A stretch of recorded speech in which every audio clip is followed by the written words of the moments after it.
Alright guys, this is part 2 about my 2 Harbor Freight shelters. One's for hay over there, that's video 1. Probably more in detail. This is video 2. So in this video we're going to cover what I did differently over here versus the hay storage. So this is the loafing barn. And so there were some unique challenges with putting cows in here, right? So if you've ever owned cows, or if you haven't, they will rip things apart. They're just strong. They're not always rambunctious, but so what they would do is just stick their head right through this fabric. They would just destroy it in a heartbeat. So I knew that had to be dealt with, and I'm sure you can see it in frame, but there's actually walls in here. And so the easiest way I thought to keep them off of this fabric is to just build some wood. The difference between just building a wood structure is I got an entire covering for 179 bucks. If I were to do this in framing and siding, or I'm not sure what, a tarp, I'd probably be in the $500 range depending on what you use for roof, and it isn't even close. But what the walls provide is for them to be able to lean or lay up against it. If they loaf in here, they lay down, then what they'll be able to do is they'll be able to use these to lay against. But what I don't want them to do, even at 16 inches spacing, they can easily stick their head through it. I don't want them to be able to do that. So we'll talk about how I'm going to fix that. So first, let's step back. If you want to see all the details about just erecting one of these, you'll want to go watch video 1. I talk about, my unique challenges with what I didn't like about the kit and how I held it to the ground and the ground prep. You'll notice, so that brings us to ground prep over here. I've got decomposed granite over there. That was so that I could keep it nice and dry. I've got bark over here, playground bark, or you could call it wood chips, but it's chipped up fairly square. And my idea here was that maybe the wood would hold warmth. I'm also hoping that it doesn't let them kind of track the mud up through it. I have yet to bring them over here because I'm not quite done, but this is all kind of an experiment on my part. So $30 worth of DG over there, 35 bucks worth of wood chips over here, which is 1 yard. And that got me the dirt that I covered up, which I also leveled this. So in the last video I talked about rototilling. This was low, so I filled this area with dirt. So once it started raining here, this got pretty mooky, and so I used this chipped up bark, and I'm hoping it'll stay dry. So let's move on from that. Framing. So I'm gonna bring you guys in here and we'll talk about framing. We'll get you back here. Right there. Right. Okay. So just in terms of size, this is just walls framed from that end back. This is a they're all 2x4 framing. This is a 10-foot wall. The wall over here is an 8-foot wall for a total of 18 feet. The back wall is 9 foot 4 inches across the back over the wall. So from end to end, it's 9'4". So the distance from the back side of this wall here to the one over there is 9'4". That may be a touch wide. So if I were to do this over again, and if I was recommending it to you guys, and you're going to copy this, I'd go 9'3". It's just a little tight against the inside of these taper up, and so I think 9'3" would fit the tubing slightly better. 9'4" will work. 9'3" is probably better.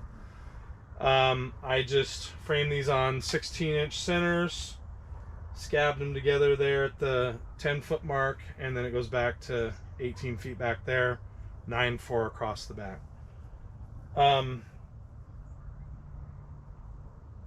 when I did this, I didn't want these feet sitting in the bare dirt or mud. That one I wasn't so concerned about because it's DG.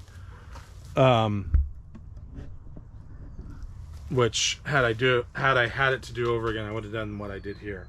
So what I did here, I'm gonna go off camera real quick. So what I did here was I put my building on these pavers, and I actually just cold chiseled lines in them and split them in half. Looking back, I wish I wouldn't have done that because of the taper on the walls, and when you put these together you'll kind of know what I'm talking about. The building shaped like that, and so the feet taper out, so I'd leave those whole. All 8 feet, 4, 8, all 8 all 8 feet are on pavers that were leveled. So I checked level this way, and I checked level across with a 10-foot board. So I leveled my building up, got all my screws in. You know, you go watch the other video for how to put the joints together, but got my building leveled, right? And once I did that, I temped up, holding everything down. The building is still not tied to the ground because I knew I was going to do it through the framing. So the building, got the building temped up around, got the building up, then I got the walls in. And what I did, I'm going to take you guys off the tripod. In order to get the feet on the block and to space them up so the wall will clear, I just set them on blocking. So I've got blocking here, the wall, and that creates a little cavity for these feet right here. So that worked out great. And then what I did to secure the walls to the ground and get them plumb, so down at this end, you can just frame the walls up to, and they plumb themselves because the back wall will plumb the side walls. Here at the front, however, they're a big floppy noodly mess. And so what I did is I took 2x4 by 8s, split them in half, made a point, and drove them into the ground with that, watch the last video, the sledgehammer. I drove them into the ground. So we'll look at that real quick. So those right there are actually drove into the ground over 2 feet. And I just screwed them in to the end wall. You know, I plumbed it up and then screwed it in after I pound those in. And believe me, it's plenty strong. Same over here, you can see it. That's been pounded in about 2 feet. And it's attached to my wall. So back here, I just framed it up such that, oh, one mistake I made, guys. If you're doing these walls, make sure you hold this stud back here that goes to the back wall, hold it in 1.5 inches so that you've got something to tie your sheeting to if you sheet all the way to the corner. If you don't sheet all the way to the corner, don't worry about it.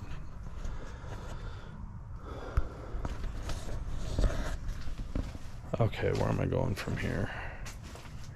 So what's next?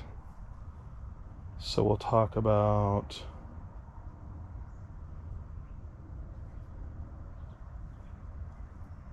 okay, well, I figured it out.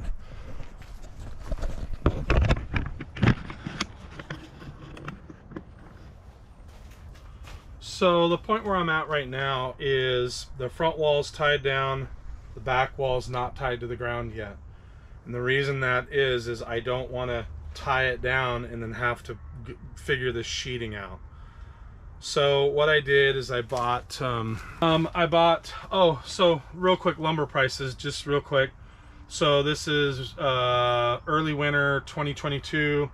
Lumber's gone off the end of a cliff. These were $3.59 or 79 cents. So 2x4s are just cheap as all get out. West Coast, by the way. And really the sheeting's not great, but it's not bad. It's $15 a sheet right now for 1/2 inch OSB. I think it was originally around 8.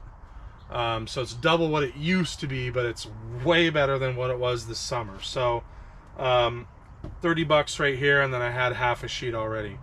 You're gonna need 5 pieces of 4x8 OSB.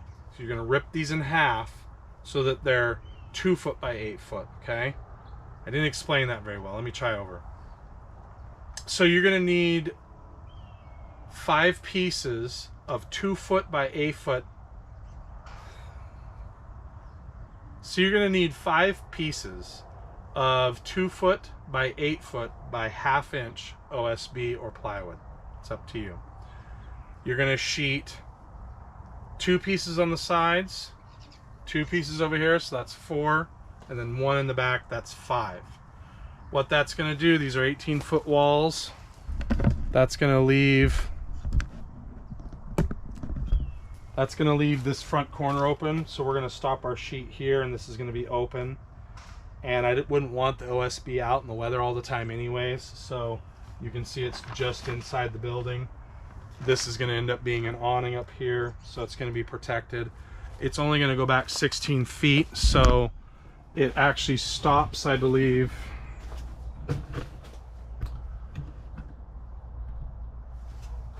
It's either gonna stop here, but I think it actually stops here, 16, 17, 18.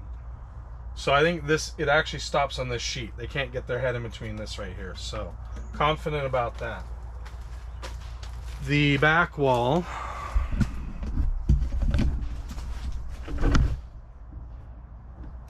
the sheet is going to go from this stud here.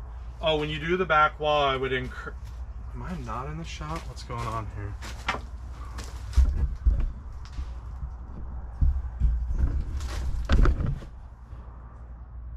Okay, let's try this again. So the back wall, what I would do is, I didn't do it, but I would do it if I was doing it again. Center your layout on the center line of the wall. So you're gonna not put one in the middle, and then you're gonna go out 8 inches on each side of the center, and then lay your layout out, because you really want these studs, this panel here, which is 8 feet. I think it's gonna go from here to here. You want it centered on the wall. If you find that your cows are trying to poke their head through, which mine are going to do it here, I'm going to scab in some stuff, because inevitably they'll stick their head right through it if they can. So I haven't put that on yet, and it was kind of for a reason. I want to show you guys where I'm attaching these in the wall. So we'll look at the front first, because that's already tied down. So again, we talked about on the other building how I've tied this to the ground. Well, this strap goes from here to an eye bolt I put in right here, and then that carries down to that thing that's been pounded in the ground. If you over tighten these in this particular setup, it will blow the crap out of this. So not much you can do about it. You're just trying to keep the building from flying away. So the front's already secure. Like I said, I haven't tied the back down yet, and I actually put the eye bolts down here in this case, and then it runs up, goes around the end of this wall right here, and then up here. And so I've got that temped up until I get the corners pounded in. So once I get the sheeting on, that's gonna come up that's gonna come 2 feet up the wall. I still need to keep my cows from sticking their head through this area, and so what I'm gonna do is I'm gonna electrify the top part of this wall. I don't want them rubbing on it, so it's really easy. I'm gonna run 2 courses of hot wire inside of here up high, and they'll just stay away from the top of the wall, and they're not gonna, I'm hoping and assuming they're not gonna stick their head in here, because they don't want to get zapped.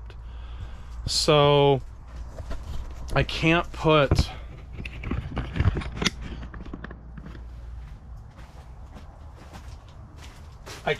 my other wall supports in until I get the sheeting on. What I don't want them to do is lean against the wall and break it or push this thing off of its foundation. So I'm gonna these boards here, I've got 2 that are going in the corners, and then either 1 out in the middle or 2 out in the middle. So that'll make for 6 pieces. So 1, 2, 3, 4, 5, 6. And I just don't know how much strength I'm going to need. They're going to only get heavier, so my fear would be that they'd push this wall out. So once I get it sheeted and I pound these in and screw them to the wall, they can't shove these walls out, and they can lean against them, you know, at night when they lay down in here. This is all theoretical. I haven't tested it out yet. So I'm assuming it's going to all go according to plan. Like I said, I'm going to run 2 courses of hot wire, one up really high and one right in here, to keep them from sticking their head through and screwing around with this. And then lastly, in my particular case,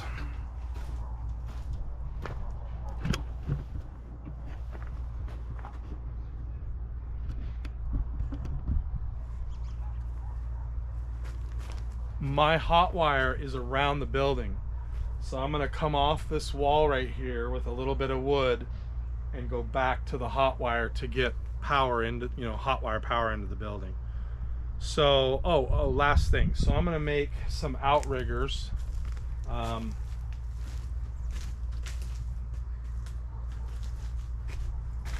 Something like this. And what that's going to do is allow me to tie a string out there and pull this tight without pulling it so tight that I rip it or snap it off. And that's going to give me an area to throw hay right here without it getting wet during the winter when it rains or snows. So going to be some outriggers like this. Going to tie to the end of this because I can't zip this shut because I've got walls sticking out. So we're going to get that tensioned out with some contractor string. Should be plenty strong enough.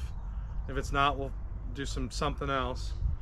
So that's the plan. We'll get these outriggers in here and get this sheeted, and then we'll come back and take a look at it right before we let the cows in here.